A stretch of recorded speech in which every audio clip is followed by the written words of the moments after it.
Hey, welcome to Echoes of Impact with Noura. This is your host, Noura Almasri. Welcome to the show.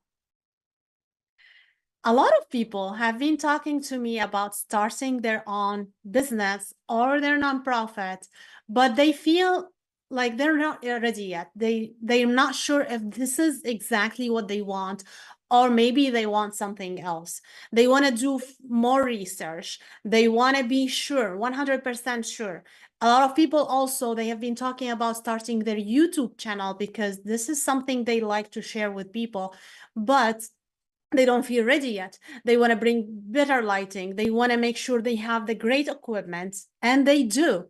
Actually, a lot of people, they have better equipment than I do. And I still actually do my YouTube. I have like almost 700 videos on YouTube, so you can get Noura's books YouTube channel and you can see that. And if you watch from the beginning, you will see they were terrible. Like I wasn't able to speak the way I would love myself to speak, but these things only gets better with practicing.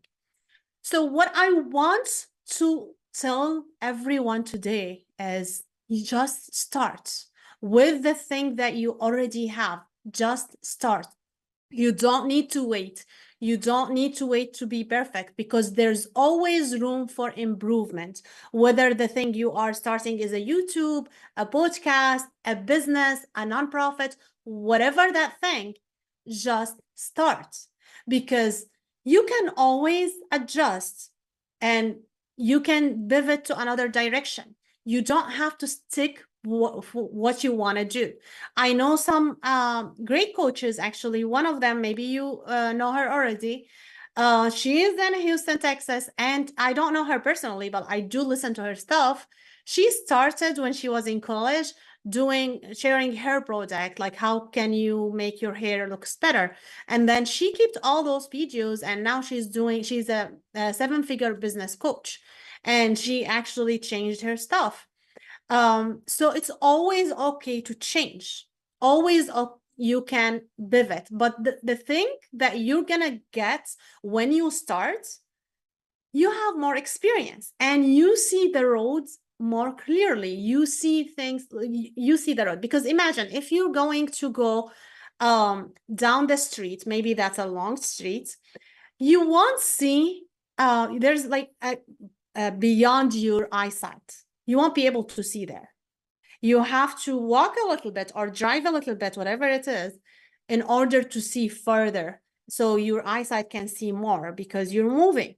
But if you are at your place and you're not moving, there's no way for you to actually see what's going on. So you need to start and start with what you have right now, because you're not going to be able to get more resources unless you actually start, because you're going to learn. You're going to have experience. If you're starting a YouTube, for example, you're going to be better on camera. You're going to actually be able to be more confident. You're going to be able to share different things in a different way. Also, like when I started Noura's books, that's my accounting firm. So if you guys know a little bit about me, you know, like I am a CEO and the founder of Noura's books, which is a tax and accounting firm. Actually, not only that, it's a coaching now, like we do coaching. But you know what? When I decided to start in 2021, I didn't have any of that in mind. Nothing. Literally nothing. What I wanted to start a bookkeeping firm. That's it. I didn't want to do taxes. I did not want to do coaching. I did not know who am I serving? How can I get clients? I had no idea. All I wanted is to start a bookkeeping firm. That's what in my mind. So I started doing the research. How do I start? I registered the company, and then I came across a coach online on YouTube. See, you can find so many people on YouTube. So I kept listening to her for probably 6 months, doing so much research. And then I decided to join her coaching program before even making a penny in my business. So I registered the business and I actually went ahead and joined her coaching program. I had to pay out of pocket because if I can save myself few years learning what she learned, so I can implement those strategies, I can invest in myself. So I did that. And when I started working on her program and I was talking to her and I was telling her, okay, she was mainly a tax and accounting coach. And I told her that I don't want to do taxes. I just want to do bookkeeping. And the only thing she had to do, she asked me, why not? And I was thinking, okay, yeah, why not? Let me try. There's nothing of try, because I've done my taxes before. I used to be very nervous doing taxes, like my taxes, like I want to be make 100% sure it's good. Actually, what changed my mindset on this, not only her question, but before that, in 2019, I went to a one of those big branches, like who do taxes, and she messed up my taxes. I was like, okay, I'm afraid so much, like making mistake, but there's always a fix, right? There's always a fix. So if your taxes were not okay, you can go ahead and amend them. So I was like, okay, I'm going to start doing taxes. So I became an enrolled agent. And just so you know, you don't have to be an enrolled agent to do taxes. And a lot of people who do taxes are not, but a lot of people do get the education needed to do the taxes. And a lot of people don't, because the tax regulation is not actually, the tax industry is not regulated. So you want to make sure like who's doing your taxes, but even like if there is a mistake, it can always be corrected. But as tax professional, you want to make sure you are doing your best, you are getting your resources, like your knowledge, and then you are consulting with other tax professionals if needed, because we always think we see it all, but we never see it all. There's always something to learn in the tax industry. And I believe this is true for everything. As long as we live, we have something new to learn, whatever industry we are in. So I decided to, okay, add taxes. And then like, as I'm going through this coaching program, one of the main thing we had to do is actually niching down. And because I had long experience with nonprofit, I still have a lot of experience with actually other industries, actually so many different industries. So, but because of the nonprofit, I know it inside out. And that was the most recent I had, not the most recent, except of course the last two years before I started my business. I was like, every question on what niche you should pick directed me to nonprofit. So I'm like, okay, fine. I will niche down to nonprofit. I still do businesses because I love to do businesses. I do my business and I do other businesses. So I love doing and working on business, but I will niche down to nonprofit. And then like speaking to a lot of nonprofit leaders, more than hundreds in the first year of business, that directs me, okay, they all have the same problem. They don't have the resources to actually be in compliance, which they have to be in compliance or they will be in a big trouble. They don't have funding, and they don't know how to do it. They always ask each other, they think everything comes through grant, and this is not the case. Grants are not going to be available for nonprofits unless they are building a solid nonprofit, and then they can be able to actually apply for grants. And that is what you're going to see actually. And we're talking to a guest today. She is in nonprofit, and their foundation relies on individual donations. And a lot of nonprofits relies on individual donations, and they don't even seek grants. I'm not advising for that. You can you should do both, but you should actually start with building your donor base as a nonprofit. So I wasn't sure like how to help them. They could not afford the service. They don't know how to start. A lot of them, they were drained. They just want to stop. And they did not want to continue, or they just keep wasting time and money, but trying to write grants, hire grants writers. They've never done the good thing or the right thing. Or a lot of them losing their exempt status. So what I did, I started doing some freebies for them to just help direct them for free on like what they should be doing in order to really stay in compliance and have a successful nonprofit. But then I decided to, okay, let me start a coaching program, because that's going to help them more. And I can help a group of people, help them with networking, helping them to build their donor base and build their capacity of their organization. So that's what we have now. If you go to nourasbooks.com, you're going to see that coaching program. So that made my firm be not only bookkeeping firm like I once decided. No, I put taxes. We offer like CFO services, cash flow, of course, everything related to accounting. And then now we're doing coaching, and I'm doing a lot of courses that I see there's something missing. Not only that, I participated in a book. So I just published my own book earlier this year.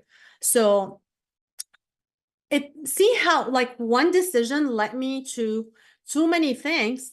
It looks like I changed direction. It looks like I went, so however you want to see it, but you can always do more. You can always change direction. You will see what you need to do different. So don't be afraid to start, and don't be afraid to change direction, because you always can do.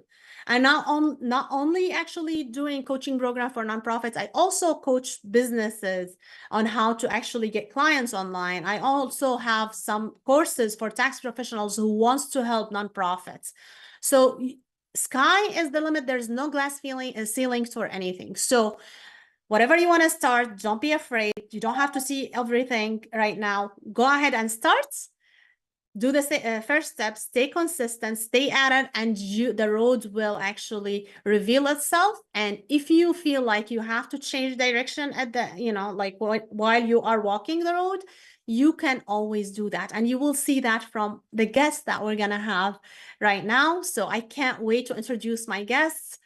All right. So are you ready? Stay tuned. Stay here. Don't go anywhere. And we will be right back.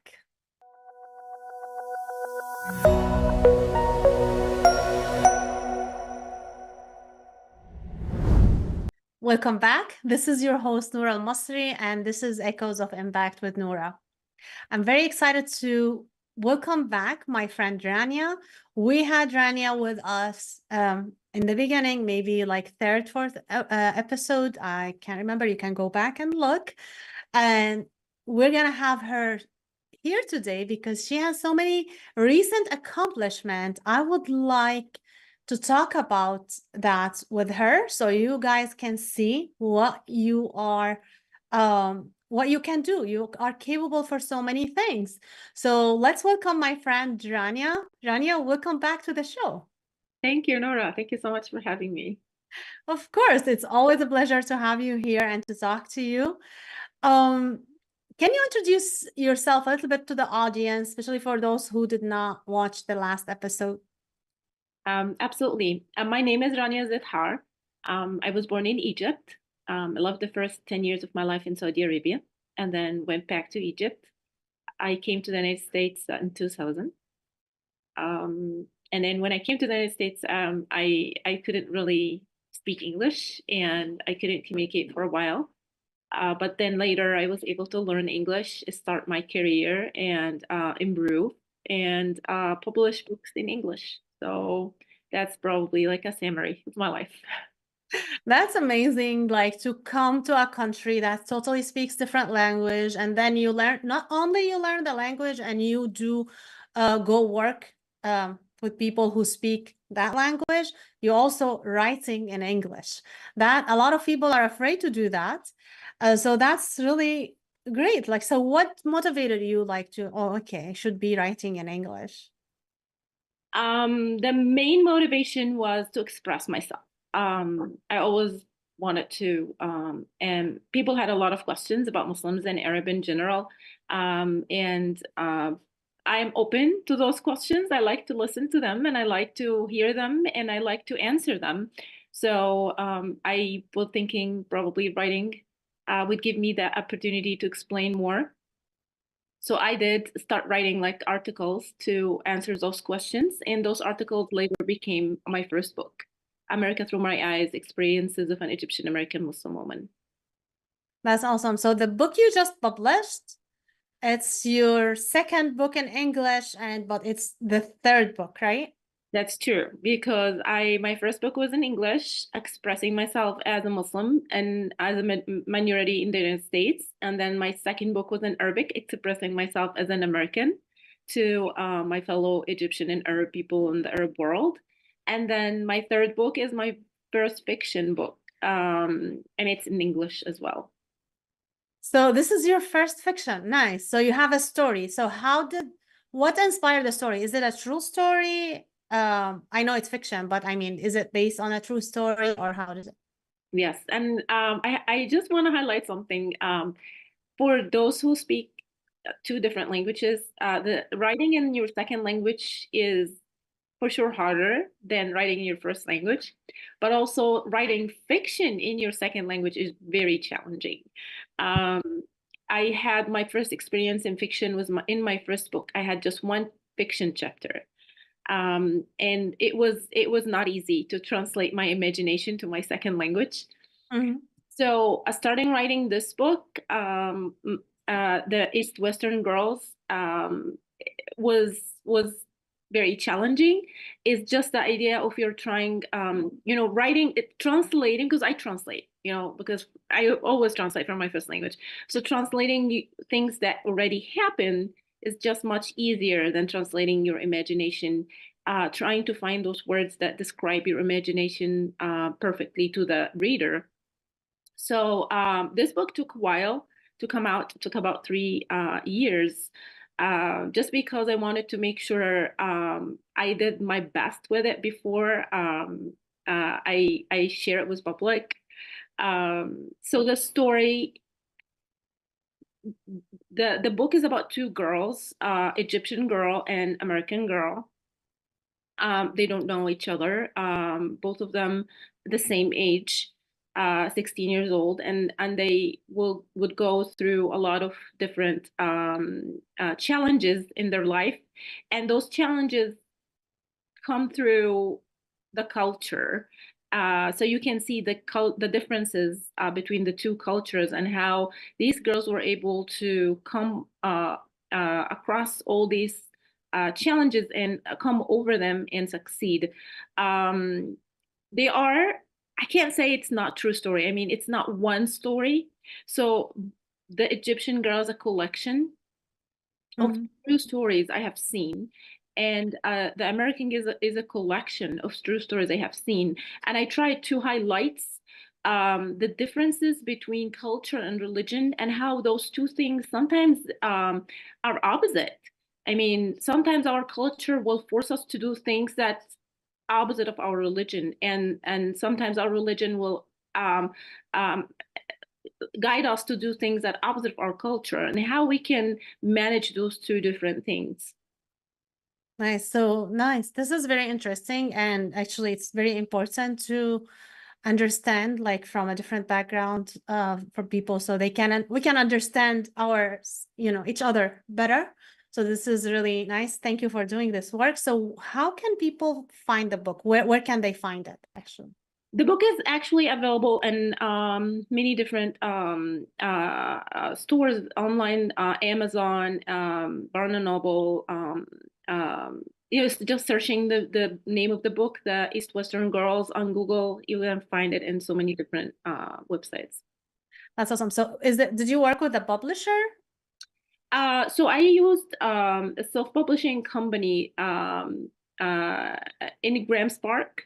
That my first experience with them. The good thing about it was an easy experience, but the good thing about it is distribution, though. They have really good distribution. Oh, that's awesome. Yeah, I like that because mostly people, when actually they self-publish, they only do it on Amazon. But this is great. Like you have it in like many places, the distribution goes everywhere else. So that's awesome. Good. So also I know like you didn't only write a book, you were busy studying last year and you just graduated. So can you tell us a little bit about this? Yes. Also, that was a big decision of my life, especially in my age. I'm not young. You are. I've been a paraprofessional in a public school for almost 15 years. I have learned so much, and at some points of my life, I always felt like I need to improve, and I need to improve my career, and I had enough like experience being a para.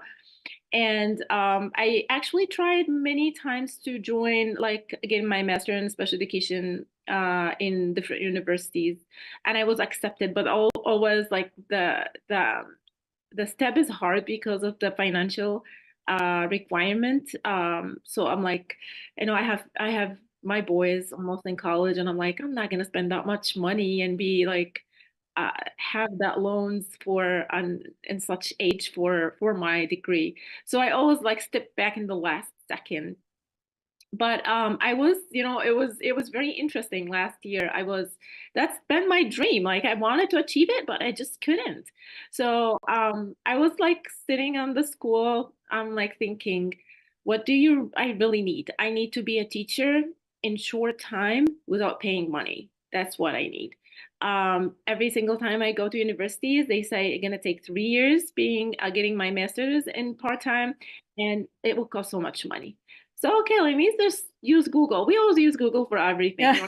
Like how to fix this, how to do this. I'm like, okay, I just gonna use Google. So I Googled how to be a teacher in short time without paying money. And then it came out a Golden Apple Accelerator program. And I was like, oh, is that true? Is that spam? Like, I could not believe it. And then I searched the website, and it was actually true.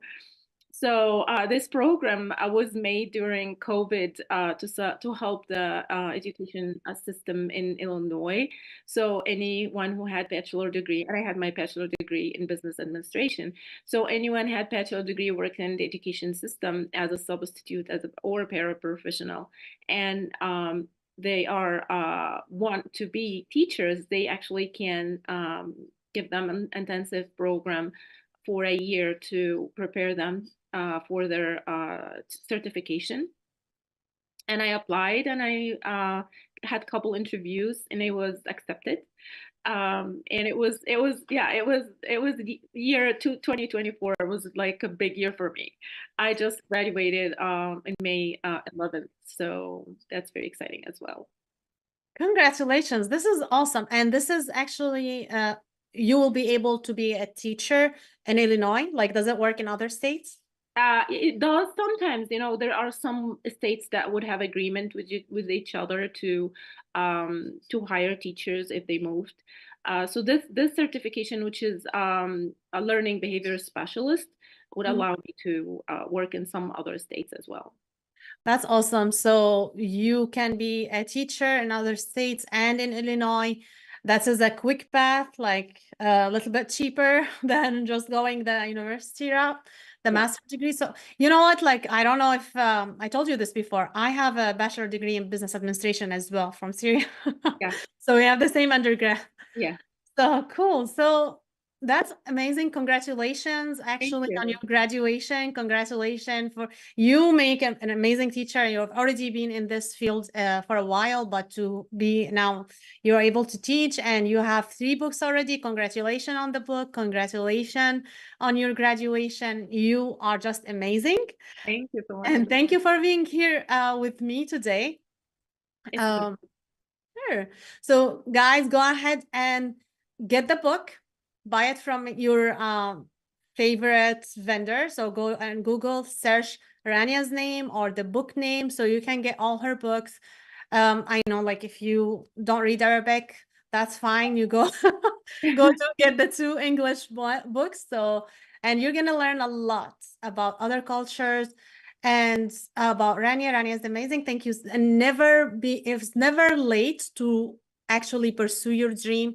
So don't feel like if you have kids already, okay, it's not your time anymore, because it's always your time as long as you are here on the earth. So this is Echoes of Impact with Noura. We'll be right back.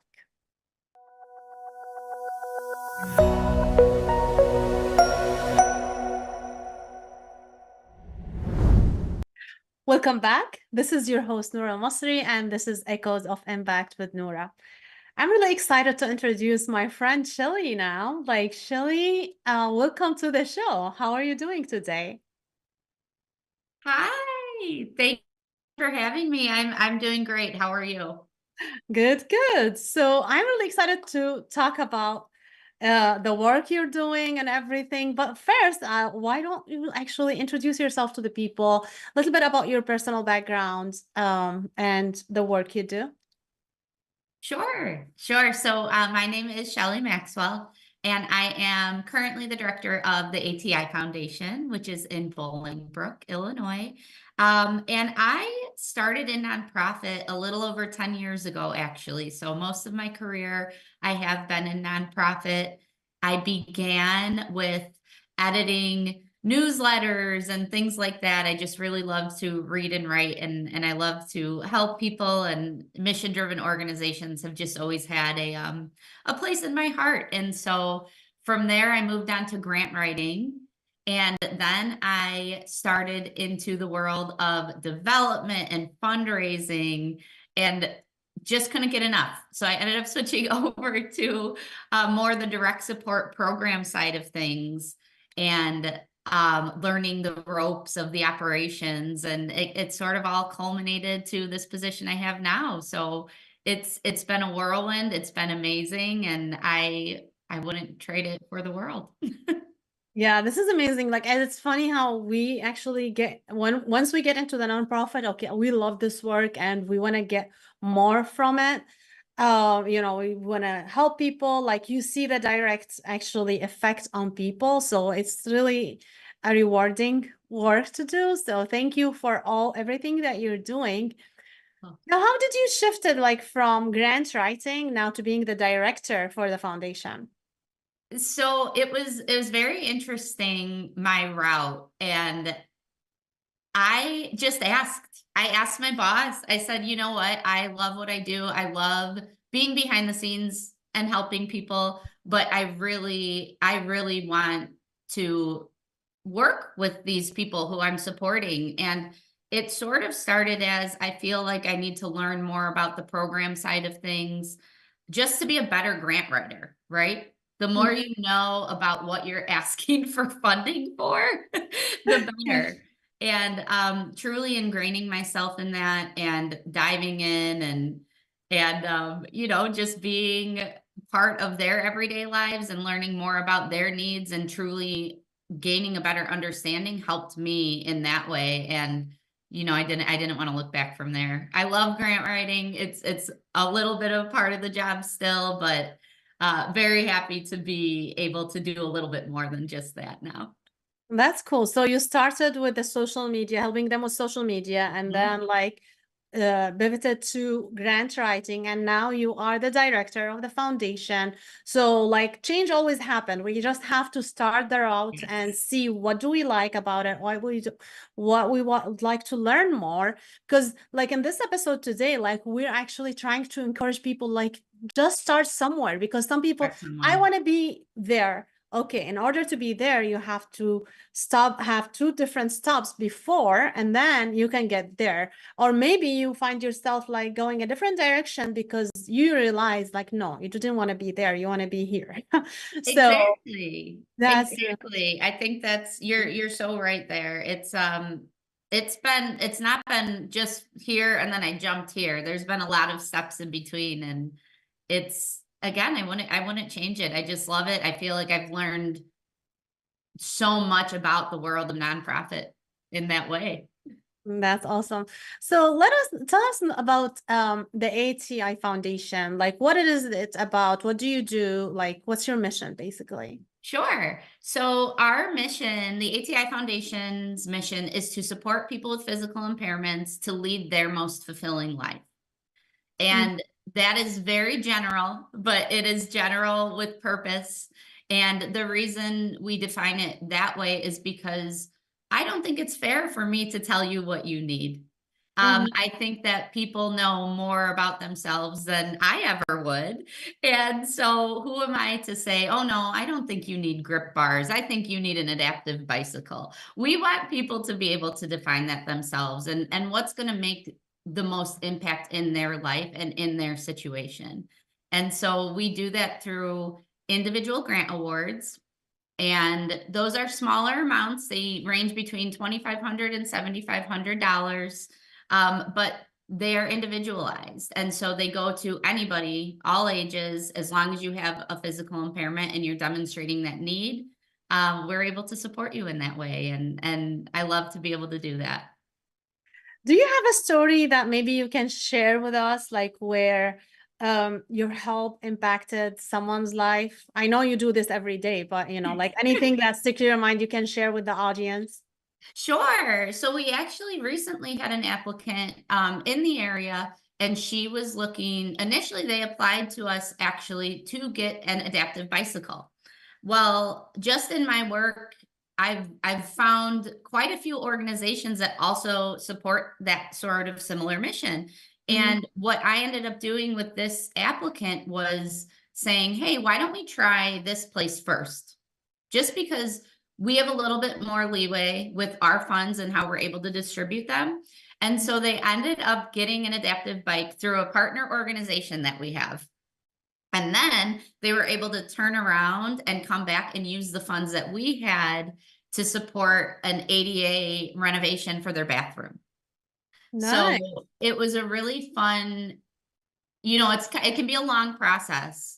But that is always my goal, is to work with you through that process. What truly does make the most sense for you? If there are other avenues for us to explore, I want to explore that, because we want you to get the most help that you can with whatever it is you need. So we were able to kind of double dip there, which was really great for the family. And she's getting her bike, I think, actually this week. That's awesome. I That's know. so exciting. Awesome. And how do you help people? I know you're in a bit of, Bolingbrook, Illinois, but do you work with people only in Illinois, or where do you work So with? that's a really, really good question. So the ATI Foundation was established by ATI Physical Therapy, which a lot of people know. ATI Physical Therapy has a national footprint. The foundation does share that footprint, but our focus is truly on a local impact. So if we have an event in the Bolingbrook or Naperville area, all the funds that we raise for that event get earmarked to people in the local area.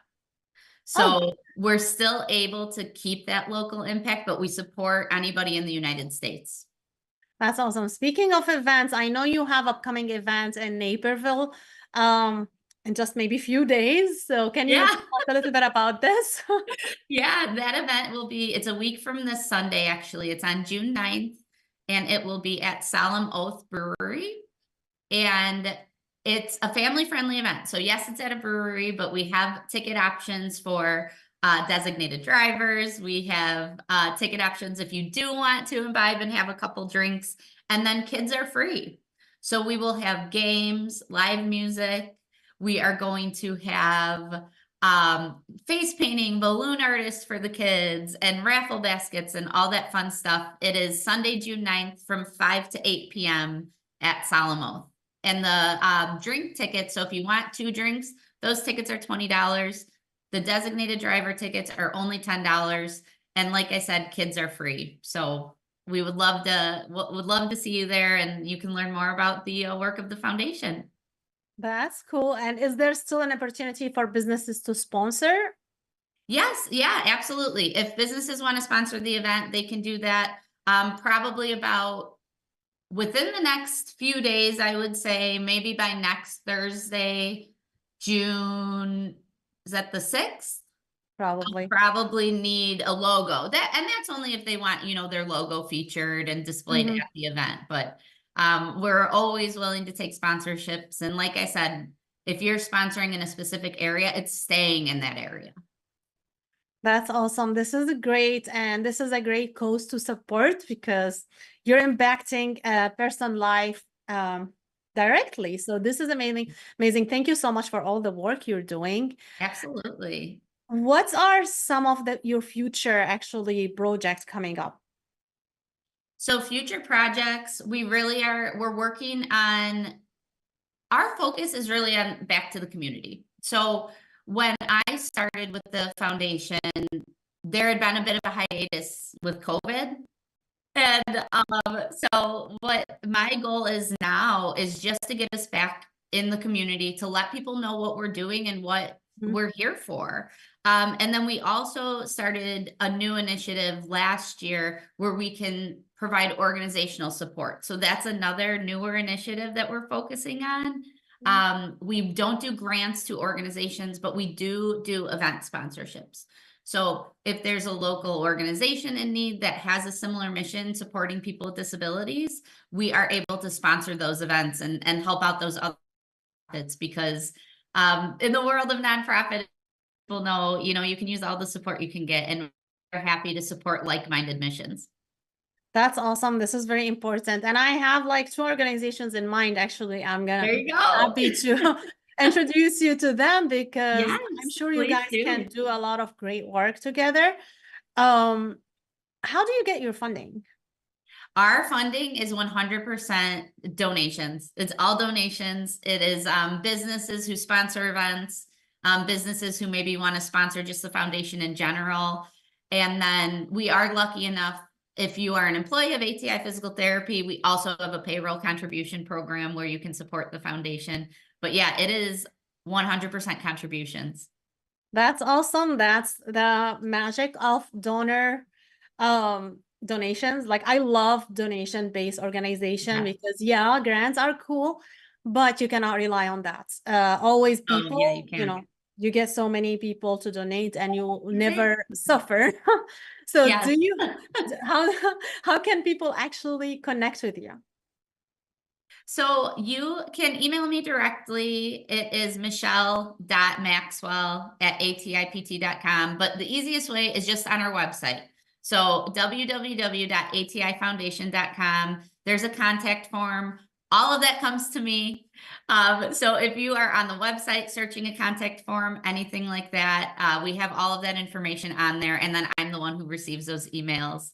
You can also email atifoundation@atipt.com. That also comes to me. Awesome. Awesome. Thank you so much for sharing all this amazing information with us today, Shelly. Thank you for being here with us on the Yeah. show. Thank you so much for having me. Of course, of course. So this is Echoes of Impact with Noura, and this is your host, Noura Almasri. We'll be right back.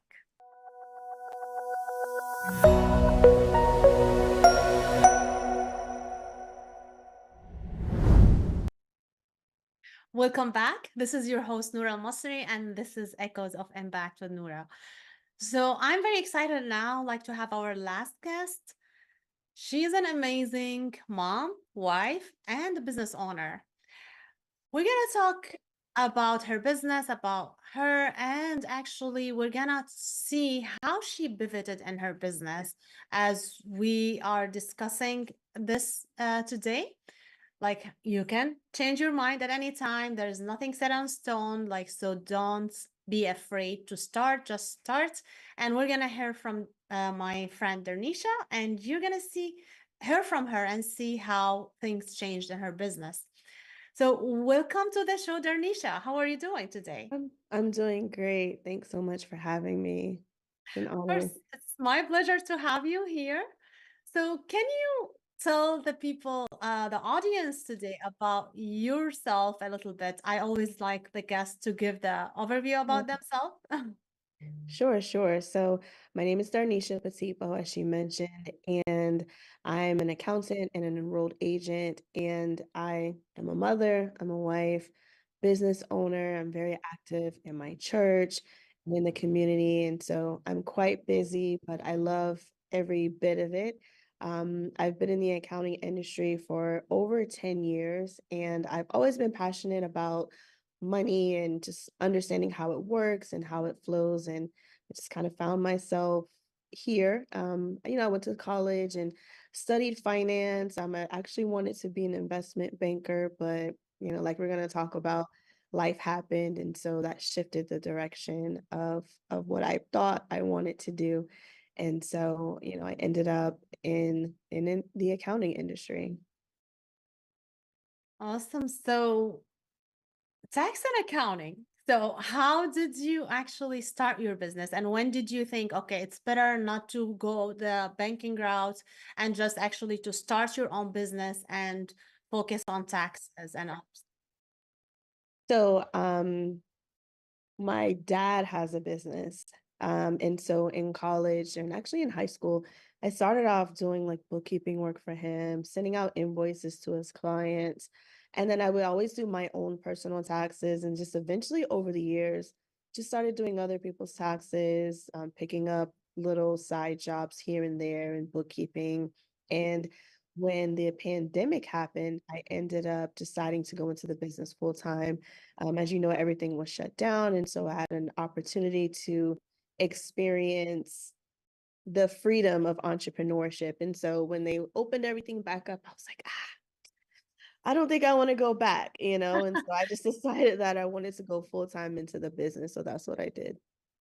So I feel like all of us, or a lot of us, felt this way. Like I also Mhm. started my business during the pandemic, actually early 2021. Mhm. And then I did not imagine myself going to work from home or, not going to the office every day. But when I started doing that, I was like, I don't want to go back. So I feel like a lot of people can relate to that. Mhm. Yeah, I loved it. And as like I mentioned, I always had a passion for money. Excuse me. And so just it was a no-brainer for me. I was able to do what I loved and to stay home and also experience, financial freedom. That's awesome. So how do you do it? Like having kids at home and also you started the business from home. How do you think like you were able to manage that? Um, it's like a juggling act. I know you've heard that before. And so, sometimes it's a nice balance and a smooth transition. And sometimes I feel like I'm just throwing things up in the air and kind of seeing what sticks. But I try my best to be intentional. I have a calendar, just keeping myself organized. I also just make sure that I dedicate time for my children. So I know that this day, this time is what I've set aside for my kids.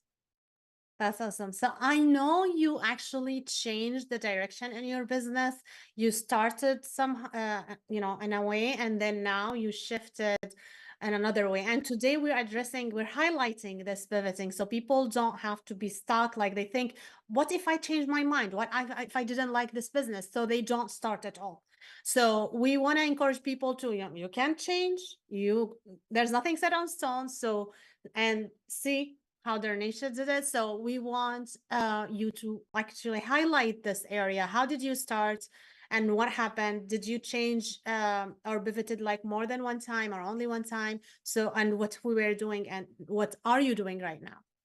Yeah, sure. So it was not an easy decision. And like you mentioned, there were times where I felt like I was failing or I felt like a disappointment to myself. But, when it comes to business, you have to be flexible. You have to understand that the business changes, the needs of your business changes, life can happen. And also the needs of the industry that you're in can change. And so if you're rigid and if you're stuck, if you're rigid and you try to bend something, that thing can break, right? Think about a glass plate. If you're rigid and you break it, it's gonna everything, the pieces are gonna fall apart, right? But if you're like rubber, and you can move, and if it's flexible, that's how we should be when it comes to our business. We should be able to adjust because there are things that happen in the economy. There's things that happen in the world and in your industry. And so it's important that you be mindful of the changes in your particular industry and be able to adjust to what's going on. Awesome. So how did you start your business? Like, did you offer taxes and bookkeeping, or what did you offer when you started the business? Sure. So I did offer taxes and bookkeeping. And then as I grew more into the industry, took classes. And so I realized that there were more services that I could offer to clients, like CFO and tax resolution. And so those are things that I still offer to clients, but the primary focus of my business now is tax resolution. And that's because there's a need for it. And so again, like I mentioned, just being flexible and fluid, you want to pay attention to what's happening. And right now, the IRS is playing catch up from the last 2, 3 years. And so a lot of notices are being sent out. And so a lot of people have tax issues that they need to get resolved. And so as an accountant, as someone who is passionate about helping people, I had to make sure that I'm in a position where I can help people in resolving their issues, whether it be a tax debt or just basically knowing how to manage their business's finances. Okay, so your focus now for the firm is tax resolution. So basically, anyone has a problem with the IRS, they can connect with you to help them solve that problem with the IRS. Is there a specific niche that you are working with, or business or personal, or you're just offering this to everyone? I'm offering it to everyone. So business owners, if you're an individual that has a tax debt that needs to be resolved, then I can assist you. Okay, awesome. So this is what a lot of people do not realize. They can get help from a professional, and they often try Mhm. to actually contact first, like the first reaction, don't open the letter. That's what they do.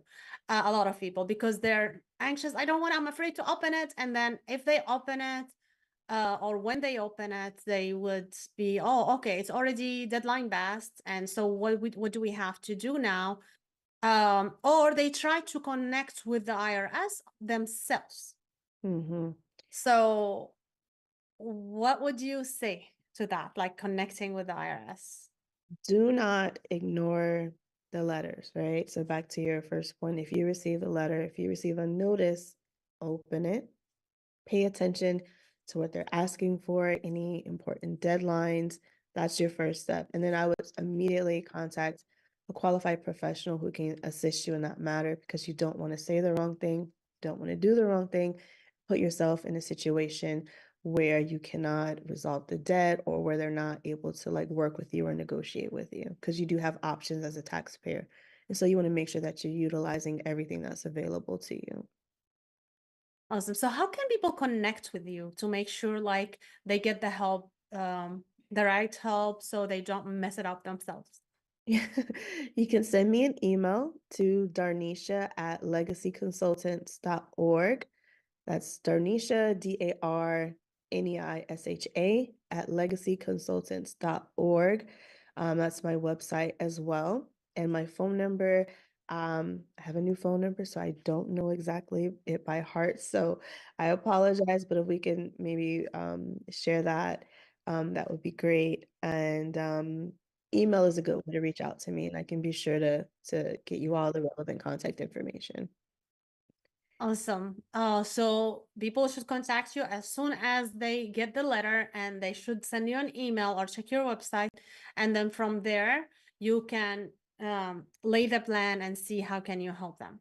Right, we'll book a free, no obligation consultation call. We'll review the notice, discuss some options and the next steps for you. Awesome. Thank you so much, Darneisha, for being here with us today. And one last questions, actually. Do you help people all over the US or like specific states? All over the US. If you're a US citizen overseas, in another country, I can assist you. So all over the US and everywhere in the world, my team is available to assist you. Awesome. Thank you so much. Thank you for being here with us today. All right, guys, we came to the end of Echoes of Impact for today. You heard from our guests. You heard my story as well. There's nothing set on stone. You can always change direction. You can always change what you want to do. Like there's nothing set on stone. There's always a correction path. There's always something you can do to do it. But if you do not start, you're not going to see the path. You're not going to see everything. You're not going to know what you really have to do. So you have to start first, and then no worries. Even though you have to have a plan before, but you can always change the plan and adjust it the way you see fit at that time.